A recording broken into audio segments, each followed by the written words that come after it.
Hi, Stephanie. I hear you today. Hi. Hi. Hey. Hi. I kind of feel like Miss Marianne at Romper Room. I see Stephanie and Christy and Carol and David and Jesse. Yeah. I remember that show. Sometimes you gotta be careful. You date yourself. Yeah. I know. I was just about to date myself by asking, is that like Saved by the Bell, Miss Bliss? I'm really dating myself. Not quite. It's a little bit longer. Newer. A little bit newer, more like my kids. Okay. Oh, okay. So okay. I got you beat. Thanks. You got my back. Okay, so June. We're still waiting for a couple of people, so give them a few moments, please.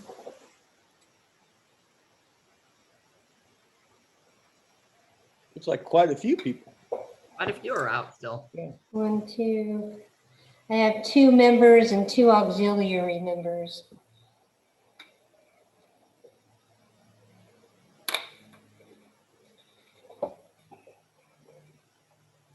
It's beautiful outside. I just can't go out there right now. Everything's blooming. My allergies.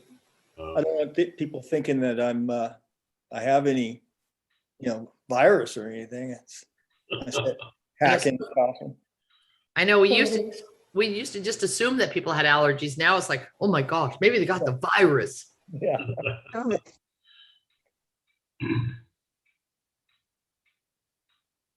Wherever you're at, Anders, it looks really nice. I'm in my home, and those are actually trees out in the back of my property. It's his backyard. Yeah. Real? That's a real background? Wow. Beautiful Like- Meadow Vista. And here's another one. That's Wow. also, it's interesting. So I have a lot of oak, and I also have the pines. Yeah, nice. I like the way you have it cleared away. Very nice. That was one heck of a job last summer. So Okay. we're fire safe now, but that was a huge job. But it's done. Yep. So now my neighbors are doing the same thing, so it makes me feel a lot safer. Yeah. Absolutely.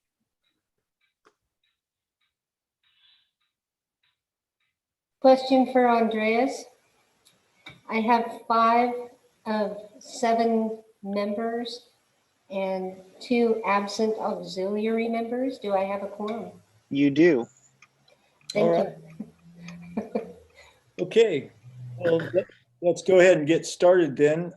We'll call the meeting to order. I'm on, right? Yes, sir. We'll call the meeting to order of the Conservation of Resources Biological and Open Space Committee at 7:04 p.m.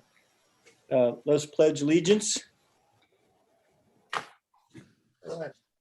I pledge allegiance to the flag of the United States of America and to the republic for which it stands, one nation under God, indivisible, with liberty and justice for all.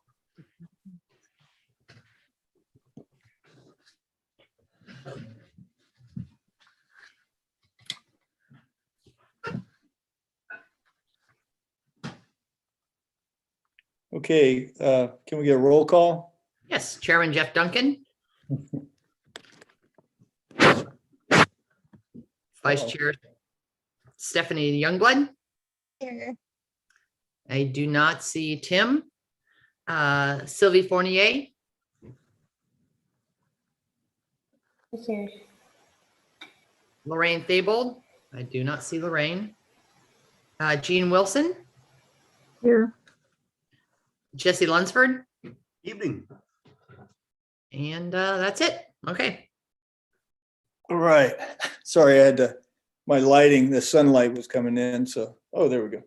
Okay, so now we have committee comment for items not on tonight's agenda. Anything? Okay, seeing no committee comments, or how about public comment for items not on the agenda?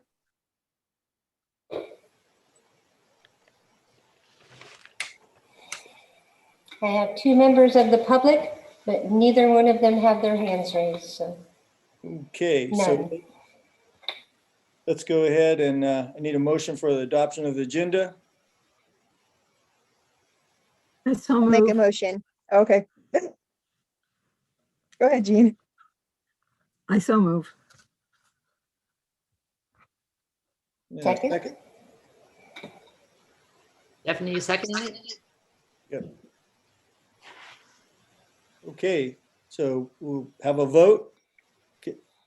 Can we just have a vote of yea or nay or roll call? Got to do roll Roll call. call. Okay, Okay, Jeff Duncan, yes. Stephanie Youngblood, Yes. Sylvie Fournier, and Jean Wilson, Yes. Jesse Lunsford. Yes, ma'am. Okay, thank you, guys. Lorraine Thiebaud is just coming in. Okay, perfect. Very good, excellent. So let's see. So we have Lorraine, and so I guess at some point we won't have to do introductions anymore, but we do have some new faces. I'm Jeff Duncan. I'm on the council and temporarily mayor of Loomis. I see Jean out there. Would you introduce yourself? Jean Wilson, and I just finished my term on the Planning Commission for 20 years. I've lived here about 32 years and was really working actively in the library project to get that open for the town. And several of these committees, I'm really interested. I worked on the general plan last time around, so going forward again. All Thank right. you. All right, thanks, Jean. Sylvie Fournier, I don't believe we've ever met. Can't hear you. Uh-oh. She's pulling a Mary. Hear me better now? Oh, yeah. Yeah, Hear you? Uh-oh. went away. Okay, so I'm Sylvie. I'm actually here representing NEMA Capital, who's a landowner in Loomis. And I work for BEM, who's making an effort to build more, environmentally friendly buildings. So I have a special interest in, making sure that the development is not having a big impact on the environment. So look forward to working with you guys. All right. Thanks, Sylvie. And welcome to the committee. About Jesse Lunsford. I am up near the corner of King and Taylor for the last 20 years. And between this meeting and Parks and Rec, those are my two passionate ones. Okay, thanks, Jesse. And I believe Lorraine. I know who Lorraine is, but I'm not sure if everyone else on the committee does. If you could introduce yourself. Hello, Lorraine Thiebaud. I am a retired registered nurse. I've been a nurse for about 50 years. I was an union organizer for the nurses and helped negotiate about 20 contracts.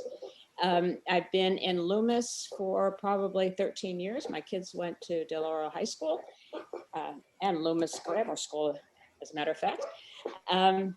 We have a small citrus farm with ducks and geese, and I'm a passionate dwarf citrus grower and very interested in preserving the environment. So happy to be with you tonight. All right. Thanks, Lorraine. And has anyone else joined us? Or did I miss somebody? Did I miss you, Stephanie? Yes, that's it. Hi. I'm a new member of the Planning Commission. I've lived in Penryn 28 years, and I moved to Loomis 10 years ago. Quite a jaunt down English Colony to, behind the train depot in that little area over there. Obviously, I love the environment, and I love, Loomis and Penryn. I went to Del Oro. I went to Penryn School. Didn't go very far after I graduated college, and I'm back. And Love preserving the environment. I love the outdoors. I want to keep Loomis Penryn the way it is. Obviously, when I say Penryn, that means that I'm a small town girl, very small. So there you go. Very Yeah. good. Class of And I'm Delaware. vice chair. What? 2002, All right. double two. Yeah. I was right. The same age as my kids. I went to school with your kids. I was Well, gonna my ask kids, you about that. well, my kids went to Del Campo, so they would have just been rivals around the area. Well, maybe I met them Maybe. playing sports or student Yeah. government. Yeah. So, All right. Okay, cool. Let's go ahead and get to the committee matters. And I suppose Mary Beth, you'll take that at this time? I will. I would like to continue introductions with your staff present here at this meeting. I'm Mary Beth Van Boris, Planning Director, Carol Parker, Planning Assistant, Planning Commission Secretary, Anders Hauge, Hauge Bruick and Associates, Town Planning Consultant, Christy Consolini, Hauge Bruick and Associates. I always forget him, but Andreas Brewer, our Town Deputy Attorney, is also on this call. You just don't see his face. He's in the background to answer any kind of questions we have with him. And our technical staff is David Weiss from Helix Environmental. And, I would just like to say a couple of things meeting protocol wise. We asked that David do his presentation. Keep your comments till the end, let him get through it. We will then go back to the committee, open it up for discussion. After the committee's exhausted, we will go to public comment, wrap that up, come back to the committee if there's any direction that you need to provide to staff. If there's any comments during the meeting that we have a consensus on that you'd like to see go forward as a group, we would just require a motion and a second and a roll call vote. And that way that motion will carry forward. Also, we had a question prior to the meeting about the open space portion of biological resources. And what I'd like to say is the committee is tasked with looking at biological resources and open space in the sense of areas of unique biological features and not in terms of parks and rec. So parks are covered under Parks and Rec. This open space is totally dedicated towards features related to that, unique biological features. And with that kind of intro, I would like to turn it over to David Weiss for his presentation. And okay, thank you, Mary Beth. Can everybody hear me? Yes. Okay, good. I'm going to share my screen here.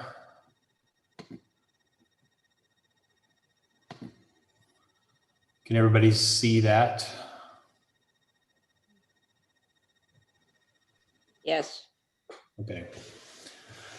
So as Mary Beth said, my name is David Weiss. I work for Helix Environmental Planning in the Roseville office, so just down I-80 a little bit from the town. I've been a biologist for 28 years now, primarily working in California, but I've also worked in a few other Western states.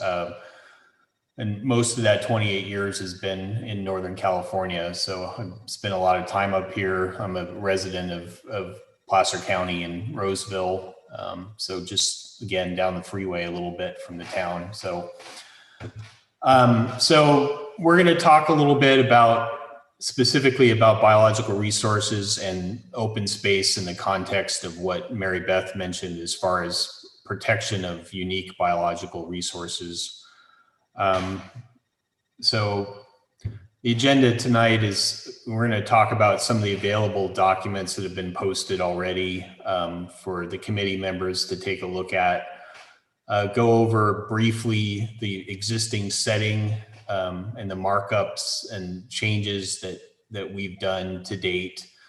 I'll say this a few times tonight, the edits that we do are based on, our data and information that we have, our familiarity with the site. We don't pretend to be, have every, local bit of knowledge in the town. If committee members have some information they think is applicable, or resources or information on resources that are not addressed in the settings or in the subsequent documents we're going to talk about, by all means, we welcome comments or input from the committee members as local residents of the town, and things that they can do to make the documents better as we go through this process. The next thing we're going to talk about tonight is just the general approach to the general plan update, and specifically how biological resources will be addressed as part of that. And then we'll open it up to discussion and questions at the end. I have a couple of primer questions in that slide. Again, those are just questions that to sort of start the thought process on how you want to approach this. It's not meant to be all inclusive. Some of those questions you may think are not applicable, and there's certainly probably a million other questions or concerns that the committee members may have as we go through this process. Okay, so first, available documents. I think everyone is familiar with the documents that have been posted online. There's the general plan update, and then again, the setting section, particularly for natural resources, that we've gone through and updated a bit from the original setting document that was done for the current general plan. Some of the things that we've done, there's update occurrence data with current database records from the California Natural Diversity Database, the California Native Plant Society database, the U.S. Fish and Wildlife Service database, and then also occurrences that have been documented from other projects that have gone forward or have been reviewed by the town since the original setting document was prepared. Just a quick overview of biological resources in the town. Again, this is not meant to be all inclusive. There's certainly other biological resources that can occur within the town limits. These are just sort of the 10,000 foot level. So the various water courses in the town: Antelope Creek, Secret Ravine, Sucker Ravine, and then Clover Valley Creek has a reach that runs just outside of the town boundaries. There's several sensitive vegetation communities that provide habitat for a variety of plant and wildlife species. Oak woodland and savanna streams like we referenced above, and wetlands and other aquatic resources. There's several, you'll see in the settings section, there's a table of potentially occurring special status bird and plant species. Again, that's sort of generated by, our familiarity with the resources in the town, database queries that I mentioned earlier, and then also some focused surveys or reports that have been done for other proposed projects within the town limits. Pond turtle, valley elderberry, longhorn beetle, various species of special status bats, anadromous fish species, and then again, if there's anything that when you go through that table that you think, well, I don't think they've addressed this, that would certainly be a valid comment and concern. There's certainly a filtering process that goes through these potential to occur tables that you may or may not agree with that process, and you may think that there might be some species that need to be included, or on the other hand, you think they should be excluded for various reasons. So we'd certainly be interested in hearing that input. Just a quick summary of the existing goals and objectives in the general plan as they pertain to biological resources and open space, to protect areas rich in wildlife of a fragile ecological nature, including rare and endangered species and riparian areas, to preserve, maintain, and enhance creeks and riparian areas for their aesthetic, wildlife habitat, and recreational values, and to protect major open space areas and natural features within the town, including significant topography and rock outcroppings, oak woodlands, and significant specimens of native trees. So you'll see when you go through the goals, a couple of recurring points of emphasis are riparian areas, wetlands, and oak woodland and individual specimen oak trees. That was certainly a point of emphasis in the original general plan and probably will continue to be in the revised general plan, but that doesn't mean that there aren't, new goals and objectives that the town would be interested in, protecting as the general plan moves forward. So just a real quick approach for general plan update, and it sort of gets into the committee members' homework assignments as we go through these exercises. Review the existing settings, goals, policies, and implementation measures. Keep those that are relevant as written, modify those that need minor updates, delete those that are not complete, relevant, or non-compliant with.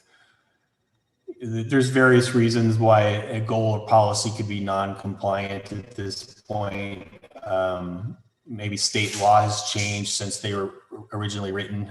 Perhaps a goal or objective has been completed since the original general plan was written and that it's not necessary to be included anymore. And then move and reference those that belong in another element to reduce duplication. So there's several sections in the general plan now that sort of collectively talk about different topics that in this general plan update will probably be separated to some extent. So there might be some movement of existing goals and policies into different sections. And then the second bullet point is just basically how the organization hierarchy will be implemented for goals, policies, and implementation measures. For those of you that were in on Matthew Gherkin's presentation, this is again similar things that he talked about in the umbrella committee meeting for natural resources. When you're going through policies, again, just some things to think about when you're considering the language that are in the existing policies of the general plan. Has a particular policy been effective? Has it met its objectives successfully over time? Has there been any unintended consequences of existing policies and programs that should be addressed with changes to the policy language to reduce those unintended consequences? Our existing policies and programs, should they be strengthened to increase the protection of the resource? Or on the other hand, do you consider existing policies too stringent? Do they not allow for, certain projects and things to move forward that you think are a hindrance to the town goals and objectives? Like I said before, are there any issues or biological resources that are not addressed either in the setting or eventually in the policy review, the policies of the general plan that should be addressed? And then is a policy still relevant? Like I said, there's lots of reasons why a policy could potentially no longer be relevant in current day. For instance, this last bullet point, with a policy may require updating as a result of recent changes in state law. One example that comes to mind for that, the regional water boards have recently passed new wetland regulations on what is considered a waters of the state. It's currently under legal challenge, but it's likely that some form of that state law will move forward. It's unclear exactly when that's going to happen, but it could have some potential impacts on wetlands and other waters that occur within the limits of the town of Loomis. So that was a lot of information. You know, when you're going through the setting review and you're viewing the current policies, here's some potential questions that I came up with that you might want to consider. Again, this is not meant to be an all-inclusive list. You may think some of these are relevant and some are not relevant at all. And you'll likely have a different set of questions and things that are important to you as a committee member. One of the questions I came up with was potentially where would you like to see oak mitigation plantings? Sorry, was there a question? Sorry. One of the things that happens a lot with projects in the town of Loomis is you'll have oak woodland or individual oak tree impacts where the project proponent will pay a fee for mitigation, and the town will use those fees for planting replacement oaks. You know, there may be some particular areas or parcels that would be particularly relevant for doing oak mitigation, and you as committee members may have some particular insight into that. Again, are you interested in seeing any of the existing ordinances regarding natural resources revised or removed? Any new ordinances that you think are warranted? Any particular biological resources that should be considered for a specific policy? Again, a lot of the policies right now are geared around oak woodlands and riparian areas, certainly considered sensitive biological communities that provide habitat for a lot of sensitive plant and wildlife species, but there could be other biological resources that aren't currently addressed that you would think should have a specific policy geared around for protection of that particular resource. And then, some of the data that we're currently using for the setting section is based on the existing town GIS layers for vegetation communities. And it might be worth considering updating vegetation mapping from project applications. It's a pretty onerous task to go through and try to individually remap things, but that might be something where vegetation layers could potentially be updated relatively painlessly just by incorporating biological community mapping from projects that have gone through environmental review within the town. And then next steps for our next meeting, review the biological resources setting section. We talked about a little bit. Again, identifying key issues to address for the general plan update in regards to biological resources and open space in the context of biological resources. There's a link here to a place where you can submit your comments to that effect. And then there's just a reference here to our next subcommittee meeting, which is May 13th. Again, it's at 7 p.m. And that meeting will focus more on going over the existing goals and policies within the general plan rather than the quick overview we've done this evening. And again, here's some the folks that are on this meeting tonight that can help address concerns or questions regarding this particular resource area of the general plan. We're all super helpful, hopeful of getting some input. We value the committee's, long-term experience and familiarity with the town, and we want to get, your input on this and other resource areas as we move forward with updating the general plan.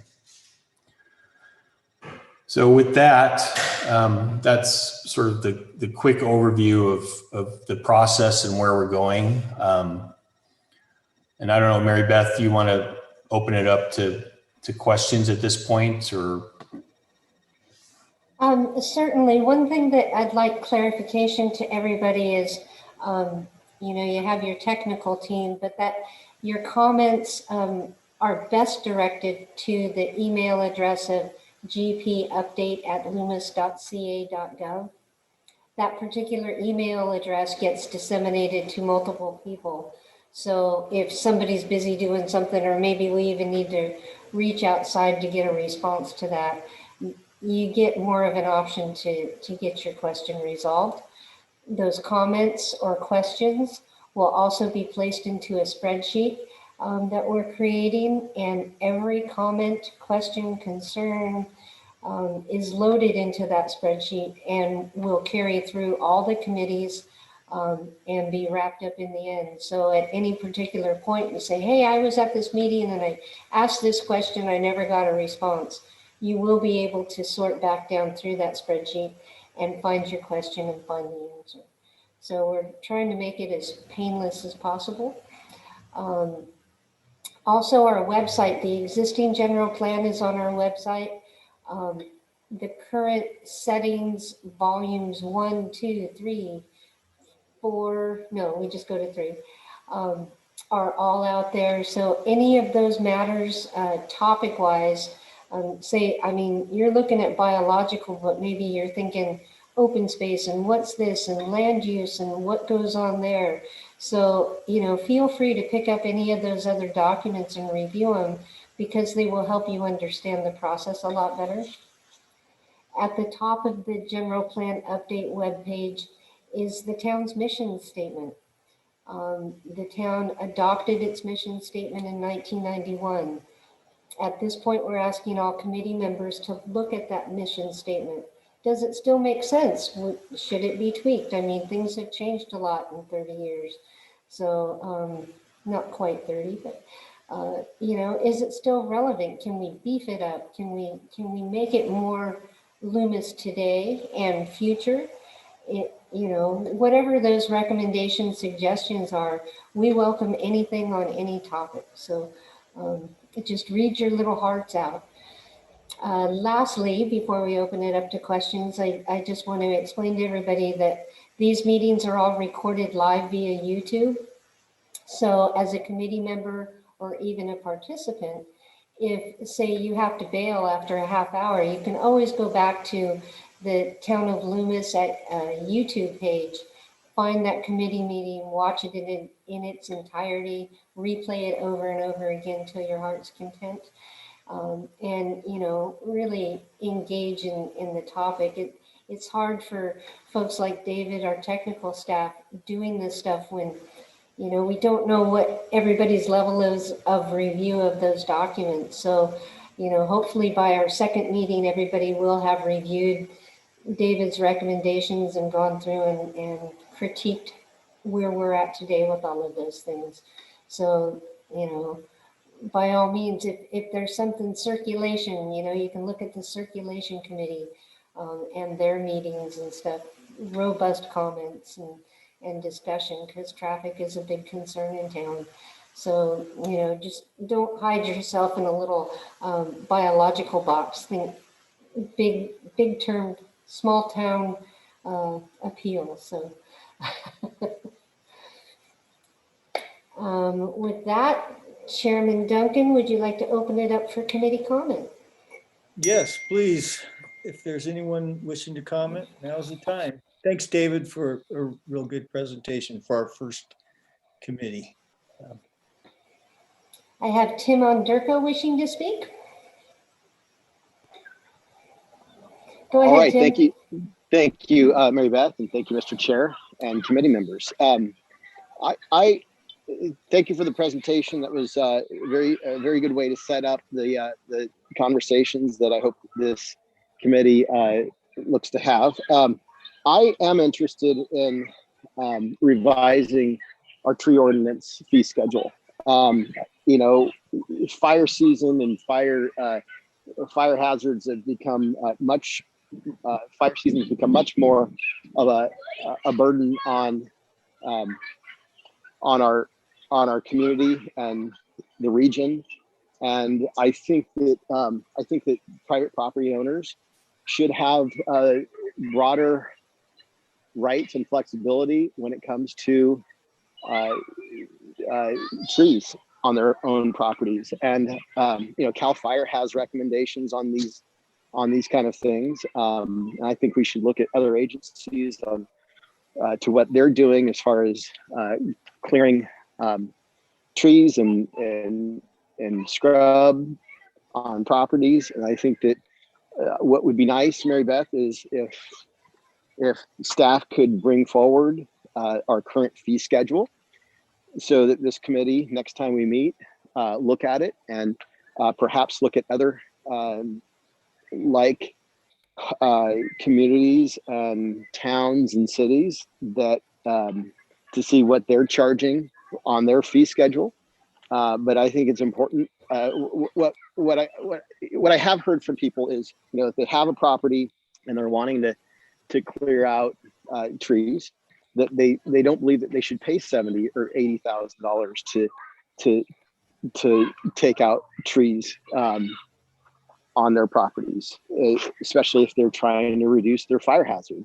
Right now, it's really tough for rural and semi-rural communities to get fire insurance. And if we are creating a burden for homeowners and their safety, that's a problem. And so I think that there should be a look at what we're doing right now and considering a revision. That's my comments on that.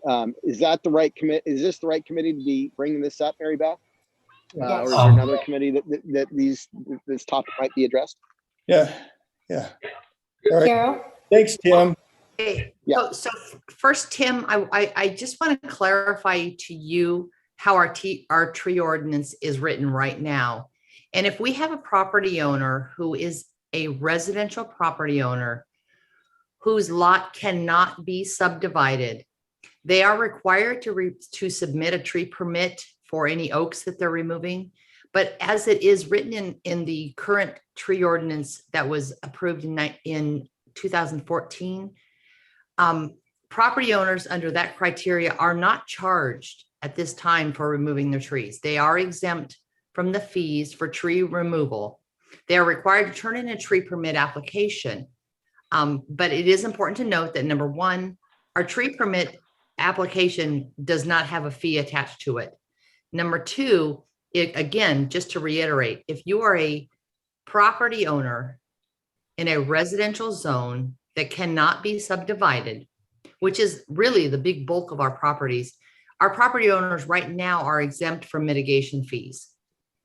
So I think it's important for them to know that, that they can move forward with that process. Yeah, thanks, Carol, for clarification.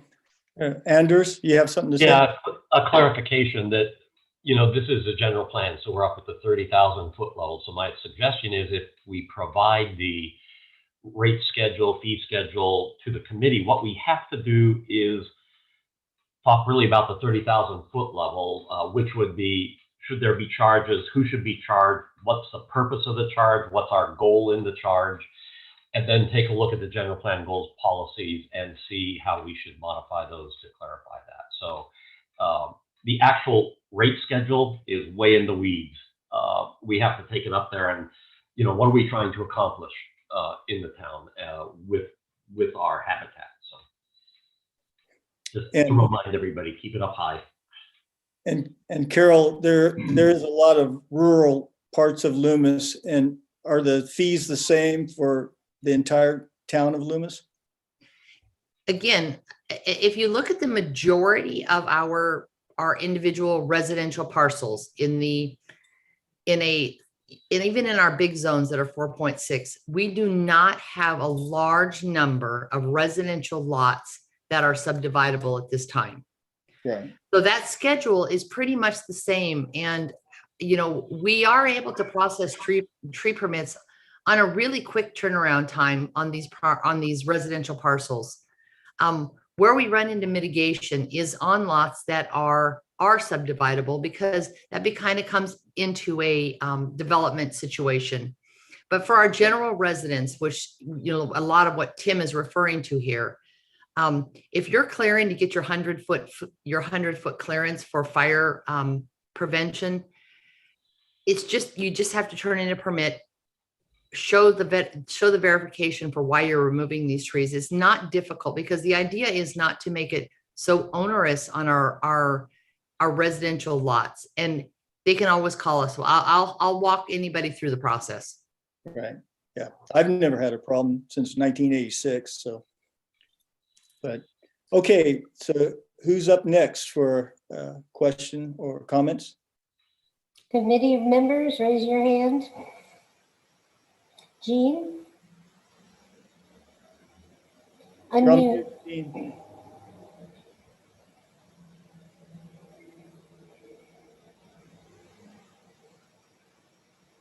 There we go. There you go. Okay. Hi, Jean. As far as I can remember, I think Carol, do we still have the 10% rule in our tree ordinance? For people who are on lots that still can be subdivided, that falls into it. On our individual lots that cannot be subdivided, there is not a 10% rule. Okay, so basically the 10% rule is for the lots, bigger lots like mine, which is 10 acres and could Exactly. be subdivided. I'm not going to, but it could be. We have a 10% rule, which means you can take out, in a 10-year period, you can take out 10% of your trees that normally would be under the oak preservation size. And part of the thinking behind that is you're leaving 90% of your trees. And if they only grew 10% a year, you're going to have in that 10-year period, you're going to have more tree growth, not the number of trees, but you're going to have more overall canopy grown back. So there's flexibility even for those that have the bigger lots too. And certainly if it's a matter of clearing for fire, that kind of thing is as Carol says, that's allowable wherever you are. The tree group that worked through the 2014 ordinance, right, Jean? Right.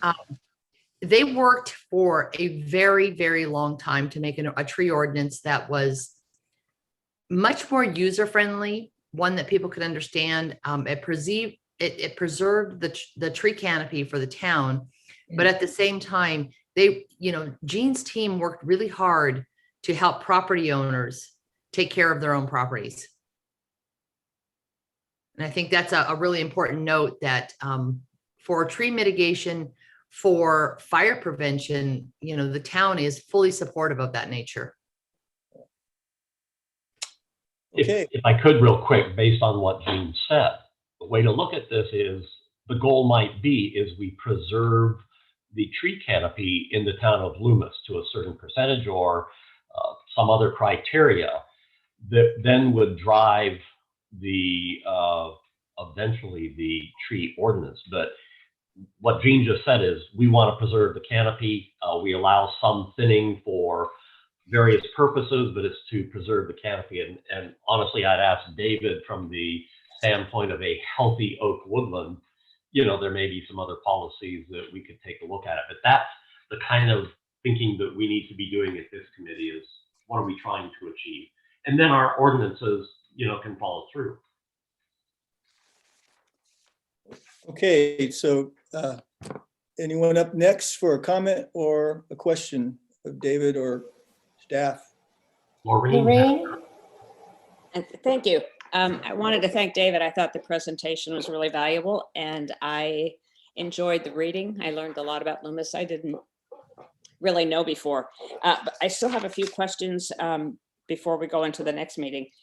Are there habitats or sensitive sites that we are currently obligated to protect in Loomis because of certain species that live there? That would be one question. And are there major open spaces or natural features within the town of Loomis that are identified that are either directly under Loomis control that we should be protecting? I didn't see that. I mean, I read a lot about the information about what exists in Loomis, but the policy implications were not as clear to me about what we need to be looking towards under current regulations, especially in the area of wetlands. I'll speak in generalities. That's okay. The other staff probably have some more specifics for you. I mean, I think the existing policies on, say, riparian that we mentioned, where there's a setback from development, sort of creates a de facto open space area where you have a development that has to be set back from impacting that particular resource under the current goals and objectives. Any general wetland per se is not necessarily required to be set aside.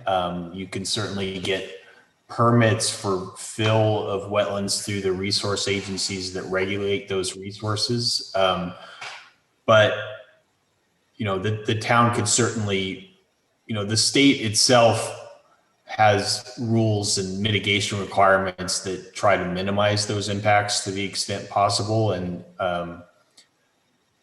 you know, the town could choose to pick out particular aquatic resources or other resources that they would want to focus on for, you know, discouraging development in those particular sensitive areas, if they wish to. I don't know if that specifically answers your question as far as, you know, areas where maybe there's a particular preserve within the town limits that's geared for protecting a particular resource. I don't know if other staff members have a particular specific example of that.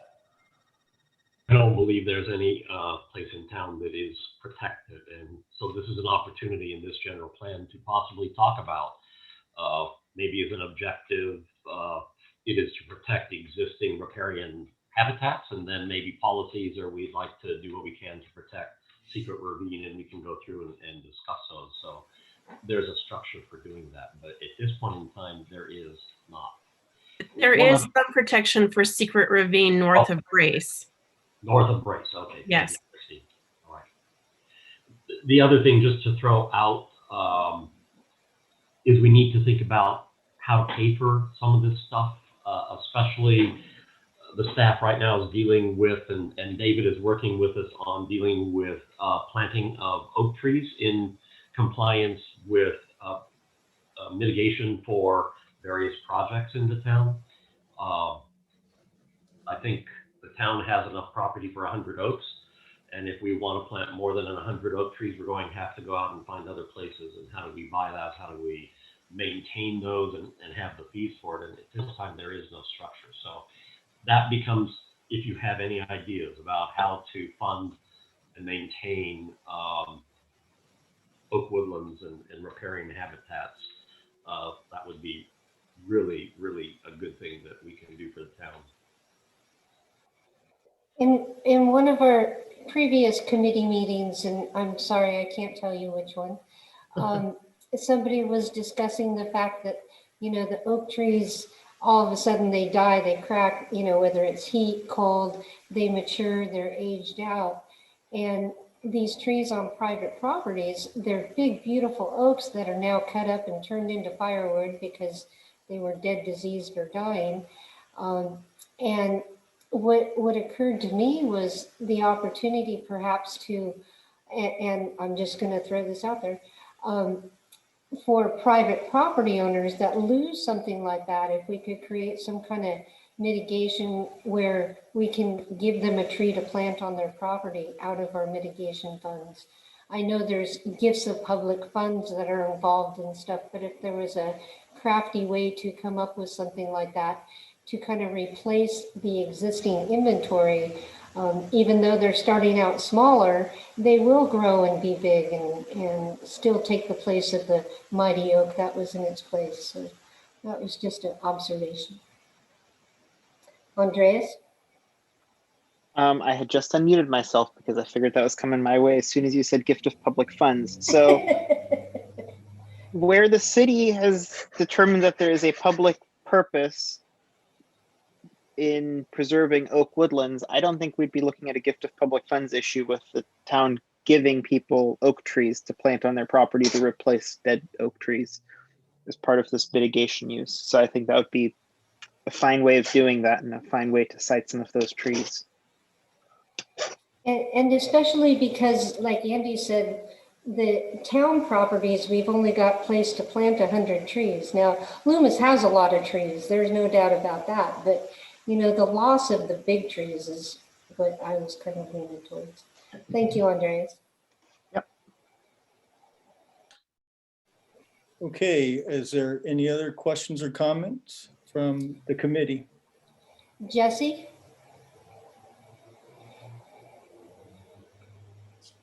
At one point, I remember that we talked about mitigation of trees. We were allowed to plant within a 5-mile radius of Loomis. Is that still in effect? No. No, it has to be in the town according to the ordinance. Perfect. Thank you. Exactly. That's what I want. Thank you. Jean, or no, I'm sorry, Jean. Tim first. Well, thanks again. So on things like this, I think, you know, it'd be nice to have a staff recommendation on what to do with this. I mean, we've got more trees than we know what to do with, really, in this mitigation, and we have trees that don't have a home right now. They're just a twinkle in our eyes, if you will. And so, you know, I would appreciate a staff recommendation on what to do here, because, I mean, I'll be humble and just say it up, you know, out in the open. I'm not an expert on these kind of things, and I'm not sure if we have experts on the committee on these kind of things. So when staff's saying, "Hey, well, what do you think we ought to do?" I mean, I would really appreciate a recommendation, because you know, these aren't things that at least I work with on a daily basis.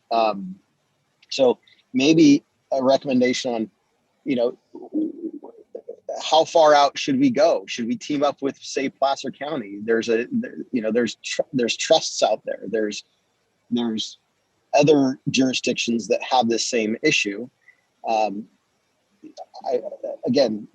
recommendation from staff would be, you know, much appreciated on this front. But yeah, we've got to do something about it, right? We've got all these trees that need a home, and we don't have a place to put them. And so, if staff could come up with a recommendation to the committee, I would, for the fourth time, sorry to repeat myself, appreciate it. Thank you.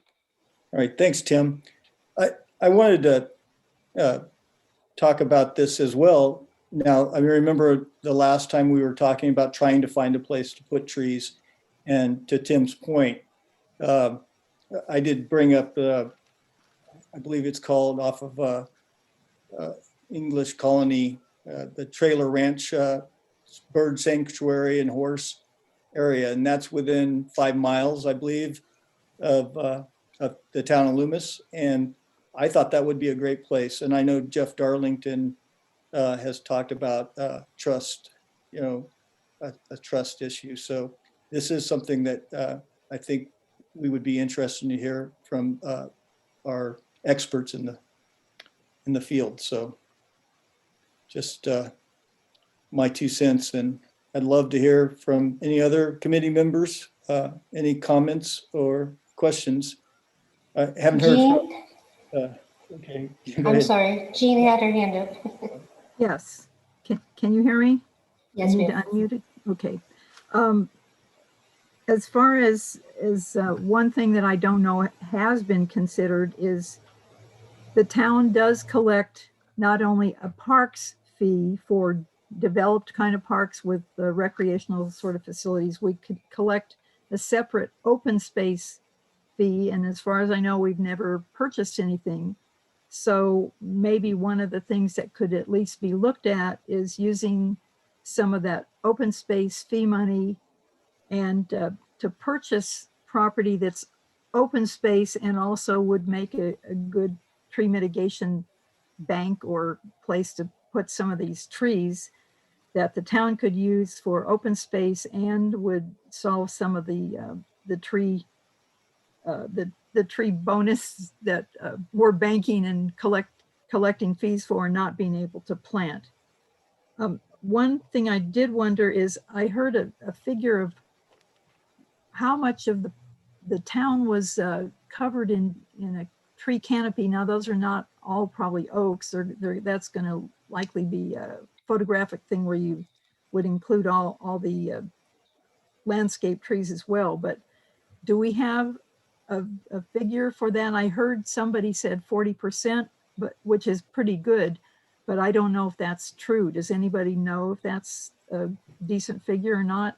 And do Gene, we I was want- the one, I came up with that number from the report David put together in the settings section. And if you take a look at the maps, Oak Woodlands, I think the acres of Oak Woodlands in Loomis are there, and it's right around 40% of the town. Okay, So it's pretty, and then there are other, you know, tree types in that mapping. So look at that mapping that David has provided in the settings section for natural resources. so we might look at, do we want to, for instance, try to preserve a certain percentage of our tree, oak woodland tree canopy, just as a goal? I don't know, that might be something we want to do, or maybe we would need to modify that at some point, but just look at that figure. That is really pretty good figure. The last one I thought was around 35% when we worked on the tree ordinance, 2014, 2012. It might have been a different method that was done, but I'm pleased to hear it's at 40% now. So that's really good. And I think goes, even maybe we participated as a town in the SACOG green print. They had the blueprint, then they had the green print program, and Loomis signed in for that. And I think we've done better even since then, and better than we signed up for there. Yeah, something to consider with the Oak Woodlands are, you know, is it a policy to preserve them for habitat, and then what are those requirements, and or do you want to preserve it because of the aesthetics, and that becomes a different set. I know in work that I've done in the past, an oak woodland habitat requires at least 10 contiguous acres of oak woodland for it to truly be a habitat. So David, you could correct me on that one, but you know, it's something to consider in the policy. Why are we preserving these things? Yeah, I mean, there's a formal definition of what's a woodland versus an oak savanna, or an individual oak tree. I just real quick to get back to Gene's point about the canopy. You know, if we did this exercise 10 different times, you'd probably get 10 different answers, basically. So I don't want to say that it's 40%. That's what it is. I mean, it's, you know, it's familiarity with the projects and the canopy that we have in our database, what we have from aerial photo reviews. We haven't set foot on every parcel within the town limits and mapped oak woodland. So it's, you know, I think that number is relatively accurate, but I don't want people coming away from this meeting thinking that the town has 40% oak tree canopy coverage. It's around 40%, I'd say. Yeah, always changing. I think what we don't want to see is wholesale taking out, like Rockland has done in some of their places, and have appalled the Loomis residents to see that kind of thing happening. And I don't see that that's going to happen here either. Okay. I think it's a good point about the contiguous acreage for habitat. And one of the things that we might look at encouraging is that if people wanted to do conservation easements and things like that on their property, they might or might not. But if you've got oak woodlands, maybe with a creek or some kind of wetlands thing going through it, so that you've got a setback anyway, people might be willing to put a conservation preserve, and we could encourage neighboring adjacent properties to preserve the oak woodlands. Where I am, our 10 acres used to be oak, used to be peach, pear, and plum orchards, and gradually it's gone back to oak woodlands. I have sections that are 16 feet on center oak trees because squirrels like to hide their acorns at the base of the old fruit trees. And I didn't know it was like that till I saw an aerial photograph. And now if you drive around, you know what you're looking at, you'll see lined up where old orchards were. But the back of our property, I put a deer fence around a good part of our property because the deer were destroying all my fruit trees and my roses and everything else. So we have a good part of our property is deer fenced, but the whole back of it is kind of a corridor between us and I don't know how far down, probably toward the golf course. So we just kind of left that and let the animals have that part, and we kept our part and gave them their part. So I hope it works out for both of us there. And maybe people can be encouraged to do that kind of thing. Well, I think that's probably worthwhile of a policy within the document to encourage that. And yeah, that's a great idea. Okay, I guess we can open it up for public comment if there's any. I've got one more. Oh, sorry. Lorraine, you may proceed. Thank you. I appreciate Jean's comments. I didn't know that about squirrels. I was wondering, in terms of looking at this as a plan for the next 15 to 20 years, when you look at the projections for climate change, when you're talking about preserving oak savannas, I'm not sure what the future looks like in terms of trees in this area. And I think it's worthwhile to look into it. I know a lot of trees are moving north to the cooler climates, and we're turning into something else possibly. And how would that impact what our goals are? I know one of the other reasons for keeping a tree canopy, which is a particular concern of mine, is the creation of heat islands when you don't have tree canopy. Things get very hot, and summers in Loomis are hot already. I think it's important to consider tree canopies over parking lots, over lots of areas where it's hard to live if you have to walk long distances where there's no tree cover. So that's another issue I'd like to see sort of in the policy. Thanks. Thanks, Lorraine. Okay, no more panelists have their hands raised. We may go to public comment. Jan, you may proceed. Good evening, everybody. This has been a really wonderful presentation, and I've enjoyed hearing everybody's comments and questions. First, I have a question. I had a neighbor that was near Jean and I that had a beautiful house, and he had a designated tree canopy. And it was a long time ago, but he was told he couldn't clean up under the tree canopy. So I was just wondering, Carol, is there any issues with our residents with a tree canopy that's been designated by the town? Can they clean up for fire danger under there? You know, Jean, I think all they would need to do is turn in a tree permit. They may even need to get an arborist to kind of verify some of this stuff. But for fire protection, that underscrub, the trees are going to do better without the underscrub anyway. But they would just turn in a tree permit to us, verifying what it is that they're removing, why they're removing. If we need a little bit more verification on their part, I'll just ask them for it.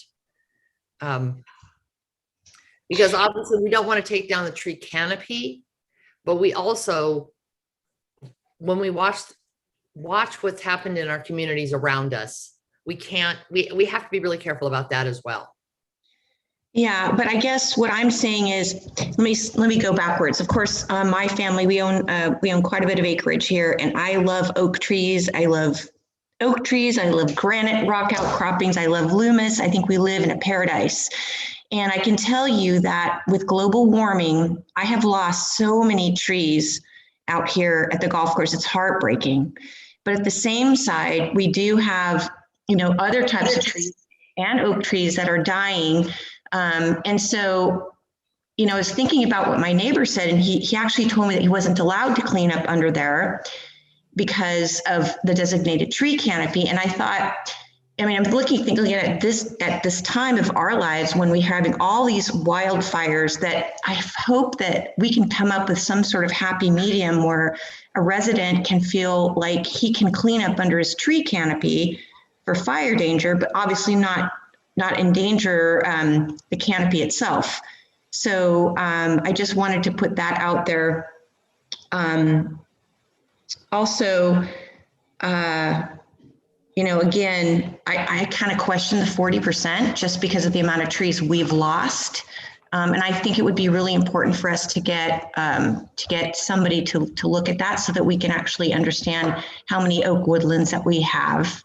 But again, just would really hope to have some sort of medium between, you know, the really wonderful thought of the environmental look of it, but also now we really have a problem with fire because of the heat coming off of our earth. And so 20 years ago, we didn't have as much of a problem. And I really feel like we should look at that seriously. Thank you so much. Thanks, Jan. Thank you, Jan. Is there anyone else? Nobody else. Any public members wish to speak? Now's the time, huh? Yep. Well, a lot of good points. We mainly stuck on trees. I guess we need to do the recommendation now. Yeah, okay.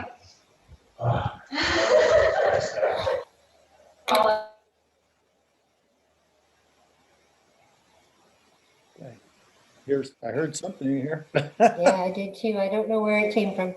So, okay, so if there's no more questions or comments, let's get to the recommendation, or I'm sorry, committee assignment. We already have our assignment, David? Anders, Mary Beth? Yes. Okay. Yes, that was at the end of David's presentation, your next steps to review the biological resources section, identify key issues to address in regards to this topic in the general plan update. Submit your comments to gpupdate@loomis.ca.gov. And our next meeting will be on May 13th, 7 o'clock. Okay. So we'll adjourn the meeting at 8:08 p.m. Thanks, everyone. Thank you, everybody. Everybody. Thank you. You. Bye, thank you.